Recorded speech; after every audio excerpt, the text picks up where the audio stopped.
Sarah here, and I remember a time not long ago when my Sundays were dictated by scriptures, my beliefs by dogma, and my spiritual world felt incredibly small. Every prayer was structured, every doubt suppressed. Then something shifted. For Izzy, it was the quiet pull towards her ancestors. For me, it was the undeniable call of intuition guiding me away from the familiar and into the unknown. We both ended up in places we never expected, trading hymns for hexes and sermons for spirit work. Welcome to Just Another Statistic, hosted by Sarah and Izzy. This is where we lay bare our deconstruction from Christianity and our vibrant, sometimes challenging transition into witchcraft and personal spirituality.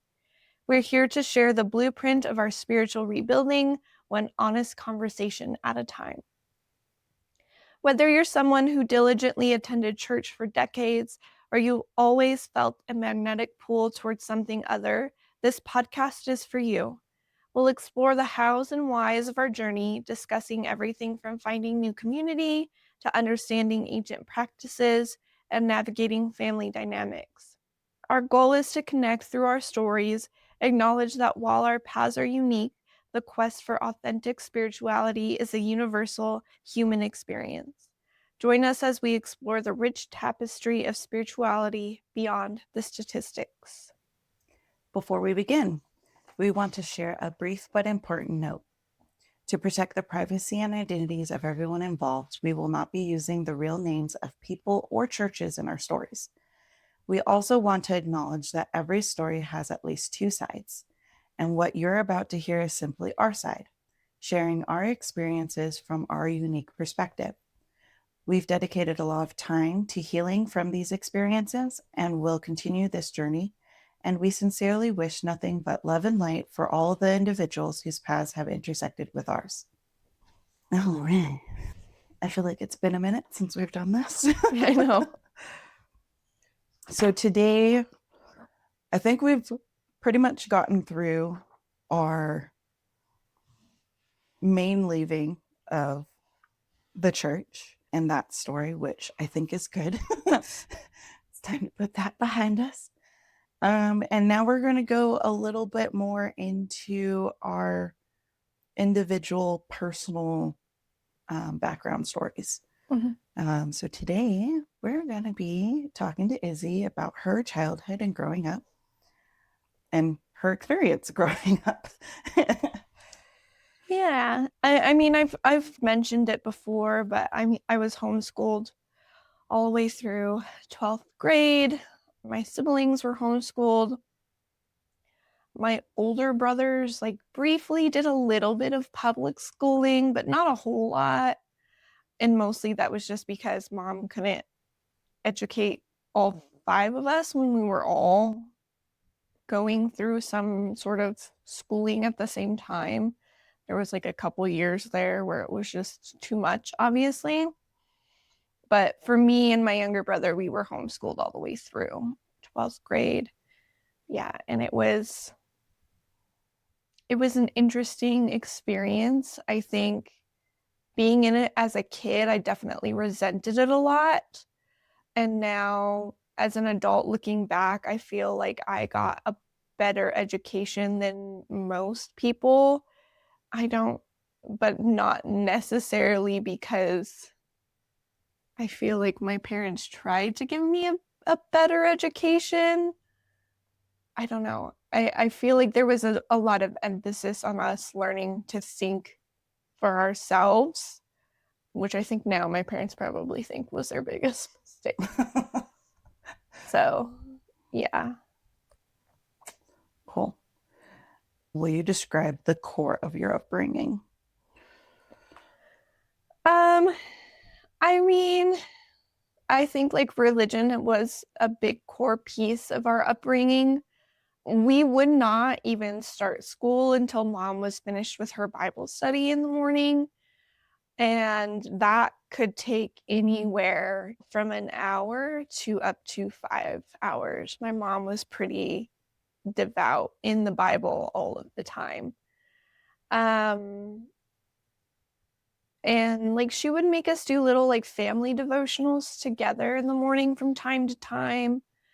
Um, I think we all really tried to mimic her in having a personal devotion in the morning, but the devotion of sitting there for 5 hours in the Bible was a little, I don't know. Now looking back on it, it was excessive because it definitely bore into my and my brother's time to be educated.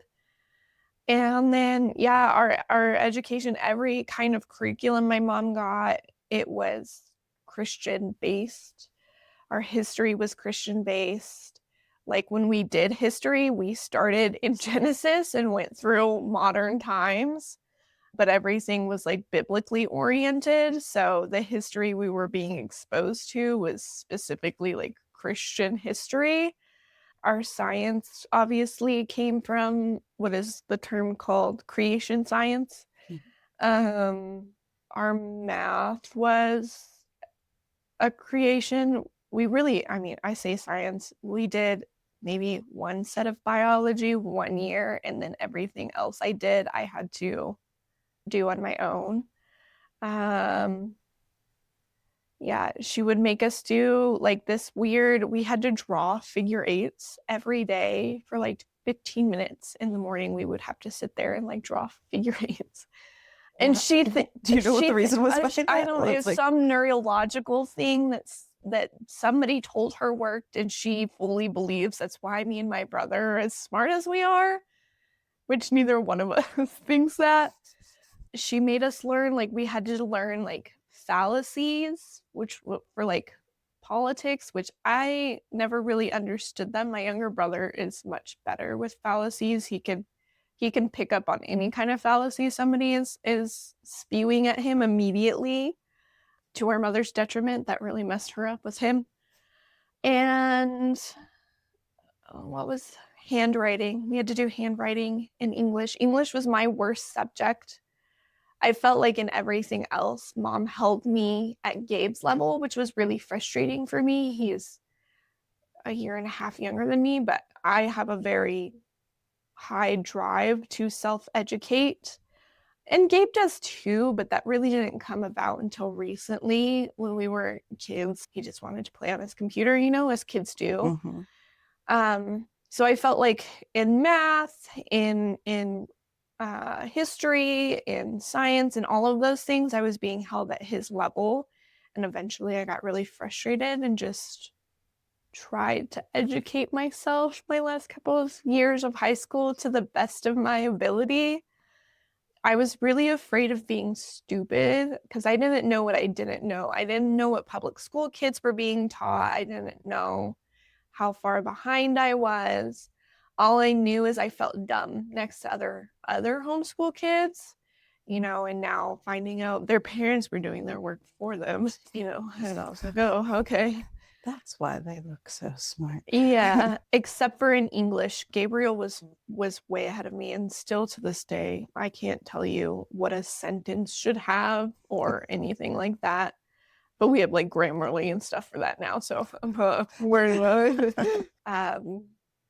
yeah, that was the core. That's what a day looked like, and we probably did school about 4 hours every day, I would say.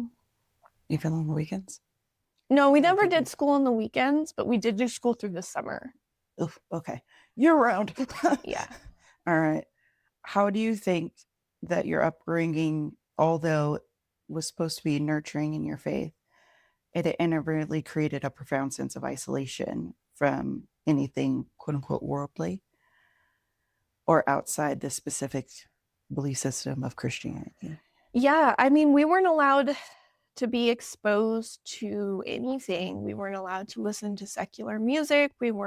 Movies were kind of iffy. Like my parents would watch stuff, but like we were only allowed to watch things that they had pre-screened.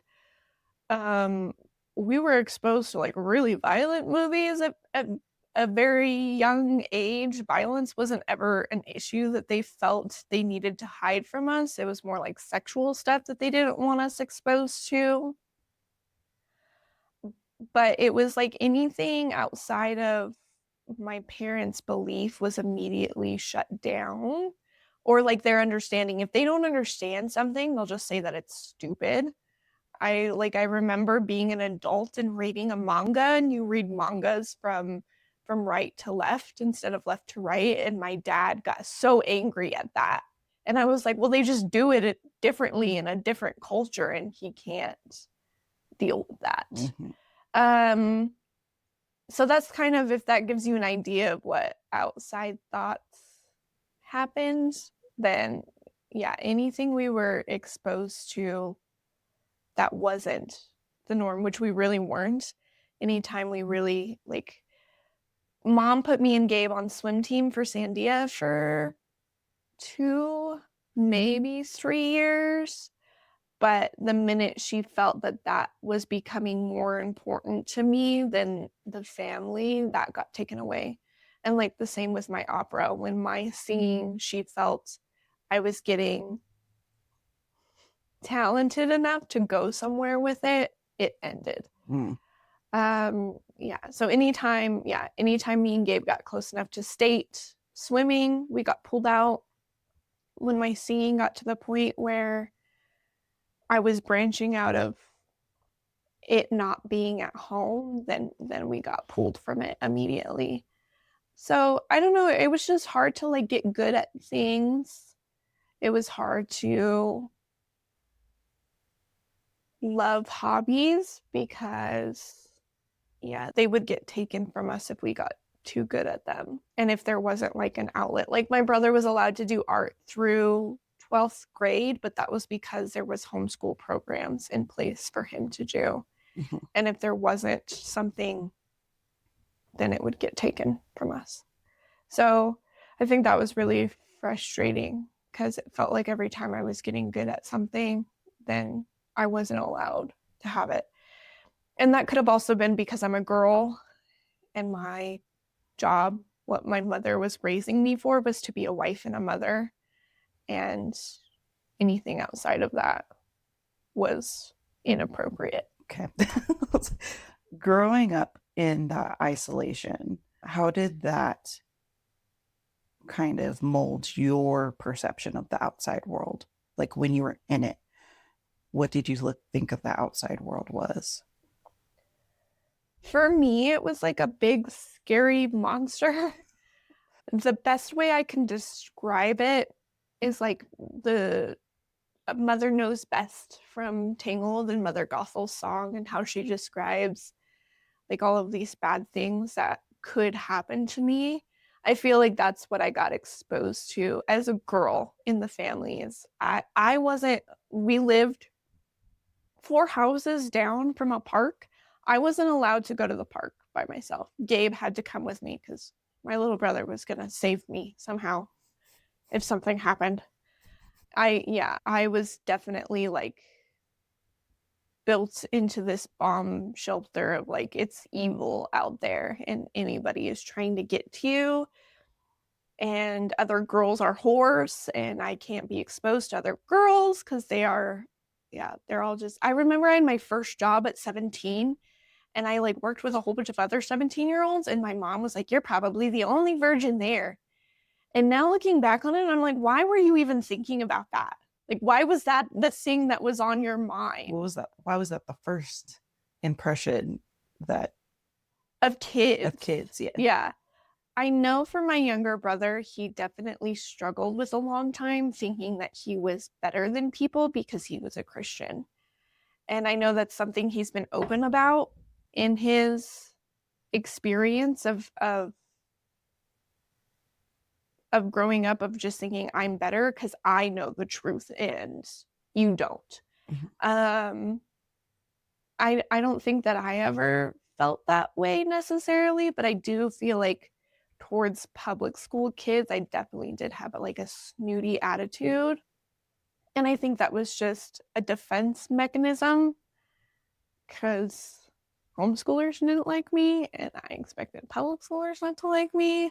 And yeah, I just got really into, if I act like I don't care, then it doesn't hurt as bad. Mm-hmm. I feel like every time we talk, every question just gets smaller and smaller and smaller. Yes. How did the limited exposure of the outside world affect your understanding of yourself? I am 1,000 times different than I was at 18. And I think Sarah can attest to that, how much I've changed. Oh, Because I was just not allowed to be. I was an accessory to my parents. That's what I was. And so, yeah, I wasn't allowed to be anything that they didn't pre decide was okay. And then whatever was exposed to the outside world was even less than what I was allowed to be at home. Yeah, I had no idea who I was. I had I just remember being really angry. That's what I remember because I was never really allowed to feel anything. And I knew we were being hurt. I knew there was a reason my mom didn't want us talking about things that happened at home. But I didn't know how to express any of that. And so I was just angry. And it took a long time for me to move through that anger so that I could then discover who I, because it was just anger for a long time. yeah. Well, because when we met, I think I stated this before. When we met, it was like Izzy always kept herself off to the side and or in a corner and really didn't interact with people. And I was like, I want to get to know this girl, but if I go up to her right now, I'm gonna scare her off. She's never gonna come back, and I'm never gonna get to know her. And so it took a while, but she finally like slowly started not like I she physically removed herself from the group a lot of the time because it and there just felt like a wall was there. And I think it was because she was always told no.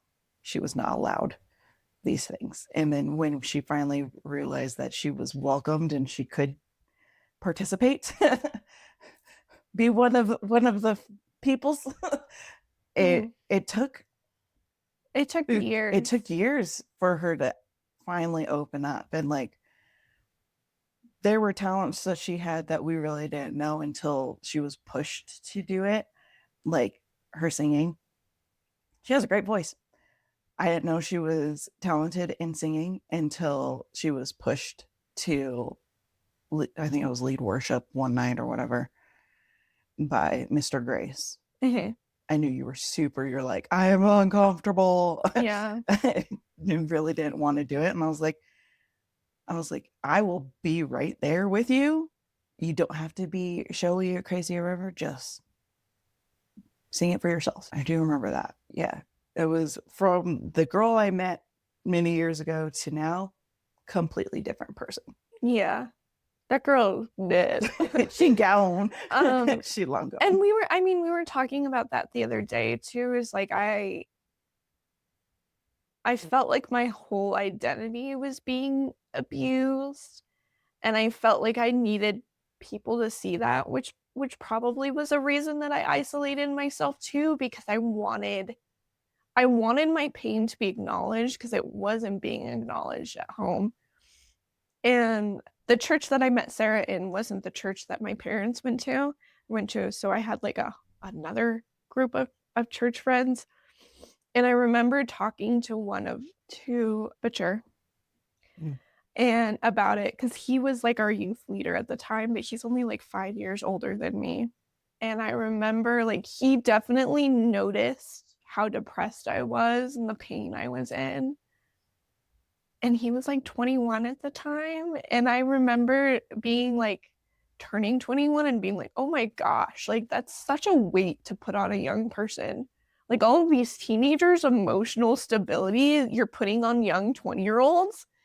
And I remember going to him and being like, I'm sorry. And he was like, no, you were hurt. You needed somebody. And I'm like, it should have never been you, though. Like, you were a kid too.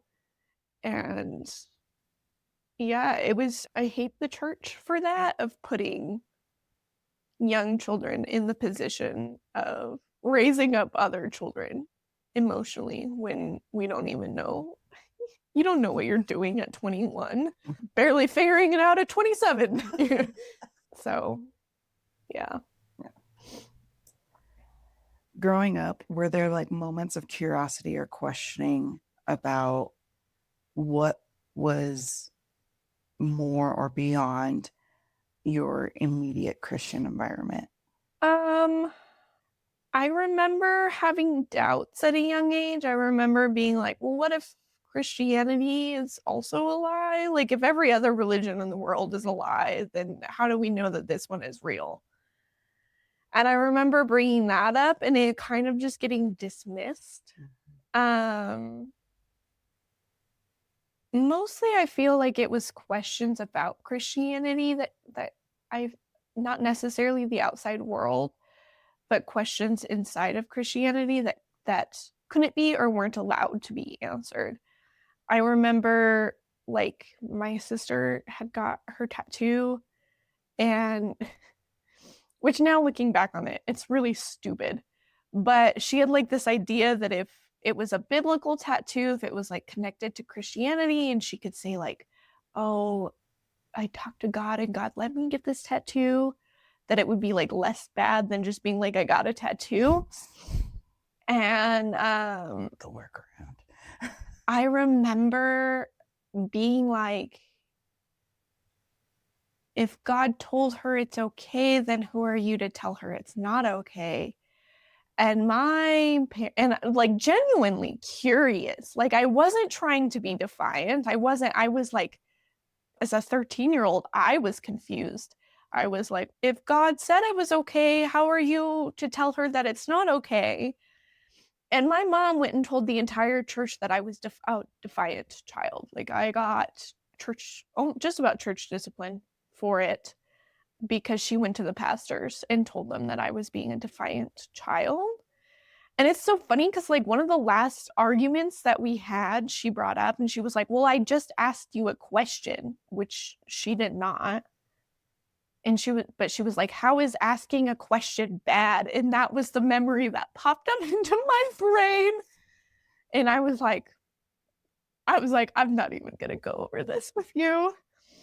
So, like, that was a big one. I also remember being like 13, 12 or 13, and really feeling like, I called other Christian kids coattail Christians because they would write on their parents' coattails. They went to church because their parents told them to. They were Christians because their parents told them to. And that was not something that I wanted to be. I knew from a young age that if I was going to do this, that it needed to come from me. And so I remember being like, Mom, you got to stop telling me to read my Bible, because I'll do it because you're my mom and you tell me to, but it needs to come from my heart. And if it's not me doing it, then you making me do it isn't going to change what's in my heart. And I remember her getting really angry about that as well. But just at a young age, I had that conviction of this needed to be for me. And all of those things got shut down because my childhood was about control. That's all it was about. It wasn't about personal relationship with God. It wasn't about anything. It was about how well my parents could control me. And whether or not they recognize that, I don't think that they'll recognize that, but that is what it was. Because I know if they knew my brother's beliefs and how they differ from theirs, even though he's still a Christian, they wouldn't be okay with it. Because it wasn't ever about that. It was about how they can use the Bible to control me and my siblings. How did you deal with that, like, emotions wise, internally? As a kid, I didn't. Nobody was allowed to have emotions but my mother. So no, I didn't. Yeah, I wasn't. That's why I was so angry. That's why, yeah, because I wasn't allowed to feel anything but gratitude. And I mean, like, it was calculated. Anytime I started loving something, it got taken. And I remember, like, even like my best friend, like, she hated my best friend. And then when my best friend started hating me and being nasty towards me, all of a sudden she loved her. And yeah, it was just, I don't know. I don't know. My parents are damaged people who should have never had children. And I fully believe that my mother had the five of us to force people to love her because she never felt loved growing up. And the Bible just became a tool to make sure that that was going to happen instead of just loving us and raising us as individuals. Was there a specific moment or a series of experiences where you began to feel the need for something more? I definitely always did. I don't know. I feel like they talk about this phenomenon like with people who are obsessed with fantasy and obsessed with magic, and it's because you feel like there's not enough in this. And Christianity always talks about it, and it's something that I still believe to this day, of like how we're not human beings having a spiritual experience, we're spiritual beings having a human experience. And that's still true for me today. Yeah, magic was always something that I was drawn to and I wanted and I felt was in me. But I think as a kid, I just chopped it up to it's my imagination and it's my way of escaping the reality that I'm in, imagining something better for myself. And that's really gone into like my past life stuff. Like as a kid, I had this like these whole past life memories, and I thought it was a story I made up in my head. And now looking back on it, I'm like, it's a really dark story to have made up as a child trying to escape their current reality. But yeah, I've always fully felt other. I could see angels as a child, and that got shut down. It was something always very, very strong in me. My sister was really into it. My sister told everybody she was prophetic and was prophesizing a whole bunch of stuff. None of it, which has come true. And I feel like I kind of got scared out of my magic watching her be so incredibly wrong. And so I felt like I was, for a long time, I felt like I was just like her and I needed, it was a pretend, I was making it up for attention. Which it's so funny how you tell yourself that and you're like, I'm making up this stuff for attention, but you're not telling anybody. You know, I'm not telling anybody that my mother beat me. And yet I still feel like I made it up for attention. You know what I mean? Yeah, it was a lot of mind games. Very psychological for sure. Yeah. Maybe that's why you like psychological thrillers. Yeah, maybe. I don't know. It didn't take long for my first therapist to be like, you've been extremely psychologically abused.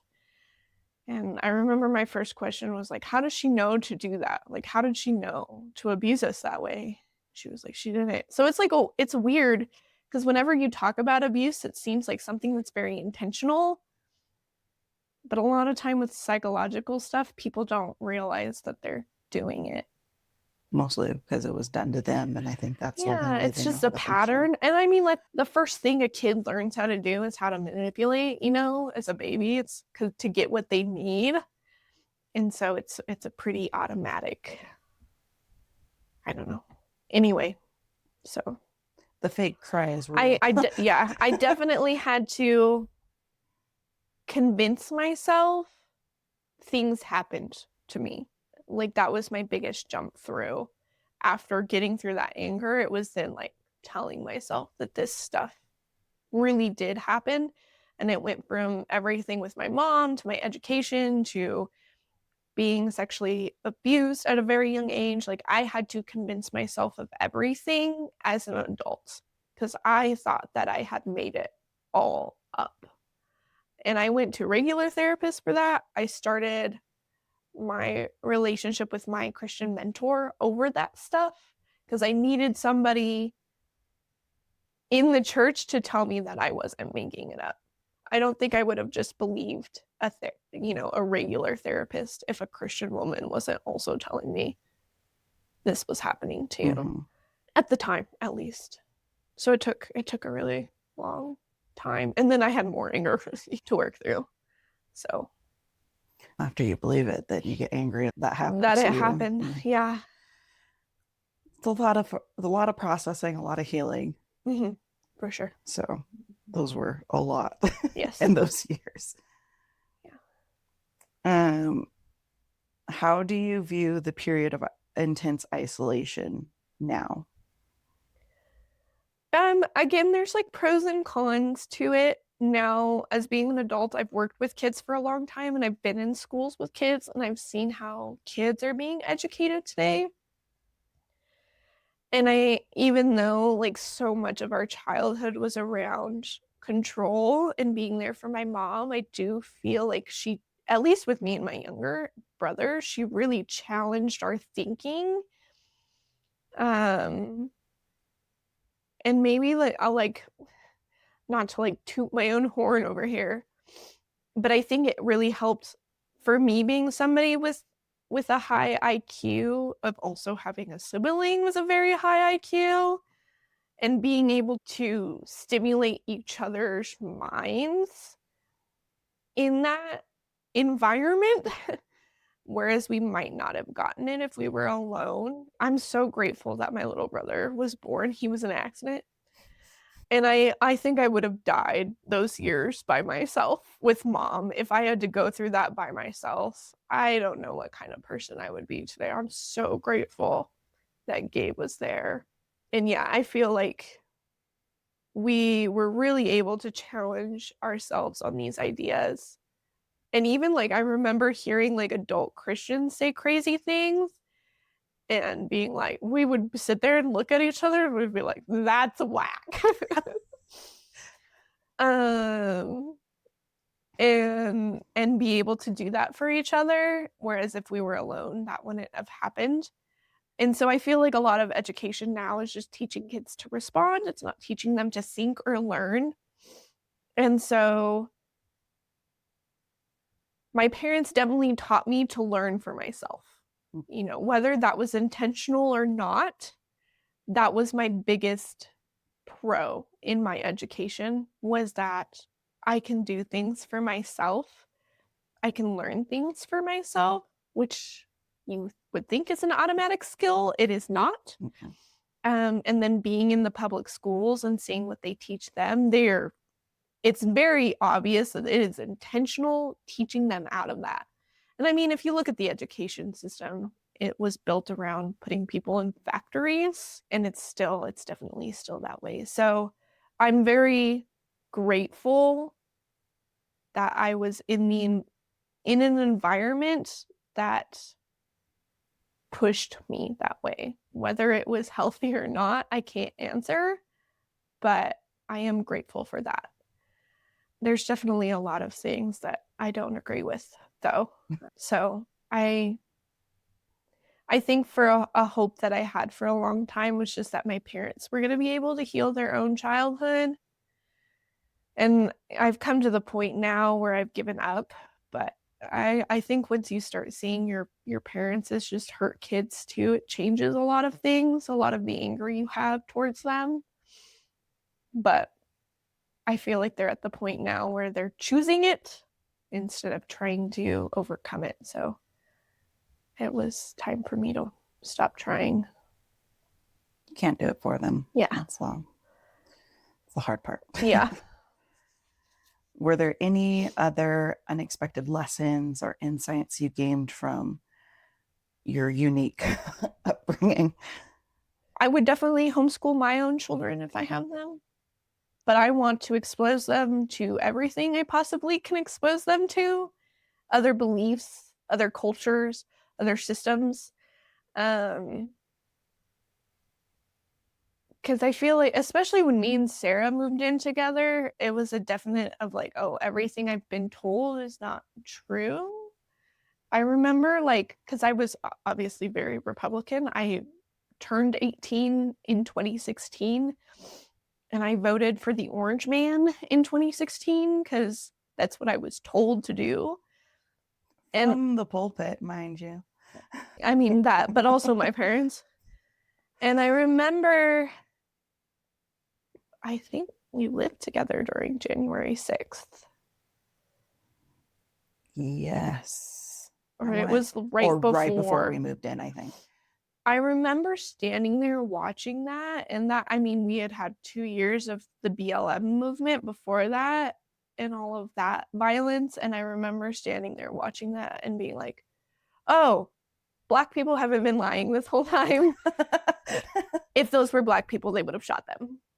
And I remember, yeah. So I feel like I just got told that everything outside was a lie, that everybody was lying to me, everybody was trying to lie to me, which is true in a lot of sense, but it put me in a position where I was only expected to believe the people, to believe my parents, which was already difficult for me because I knew they were harming me. Yeah. Yeah. All right. Any ending thoughts that you would like to pot with us? I know this was pretty heavy, and thank you for giving us a little peek into your past. Japan is making it illegal to religiously tell a child that they're going to die and go to hell. They're talking about a lot of abuse coming from religious homes. And I don't think America is anywhere close to that, but it gives me hope that future kids won't have to be. Not that it's bad to share your beliefs with your child, but or want them to grow up a certain way. But I think to admit that we don't have the answers, it's just a big guessing game, right? We're all doing the best we can with the information we have.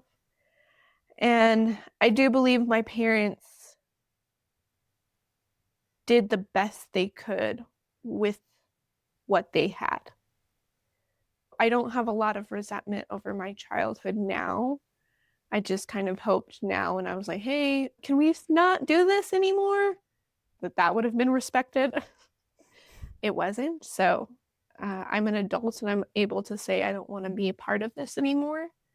But as a child, I think they did the best for me that they knew how, and I am grateful for that. They cared enough to try, which being working with kids the last 16 years, you would be surprised how many parents don't try. And I'm grateful for that too. Yeah, I think that's where I'll end it. Thank you for that. All right. Thank you for tuning in to Just Another Statistic. Each episode, we aim to explore the profound shifts that occur when we bravely step away from inherited beliefs and embrace new spiritual awakenings. This path from Christianity to witchcraft and spirituality is one of constant evolution, marked by unique turning points and deeply felt emotions. We believe that every deconstructed, every spiritual discovery is a powerful story waiting to be told. If you've been on a similar path or just beginning to ask the difficult questions, we invite you to share your personal journey with us. Whether it's a specific moment of realization, a challenge you overcome, or a newfound sense of peace, your story adds vital depth to this conversation. Send us an email at jastastatistic@gmail.com or connect with us on social media at Just Another Statistic Podcast on TikTok and Instagram. We're curious about what you're struggling with, what you care about, and how our podcast has inspired you. Your voice matters, and by sharing it, you help build a vibrant community for those who might feel like outliers or just another statistic. Don't forget to follow our podcast to stay with us on this journey. And if this episode brought you value, please share it with someone who needs to hear it. Thanks, guys.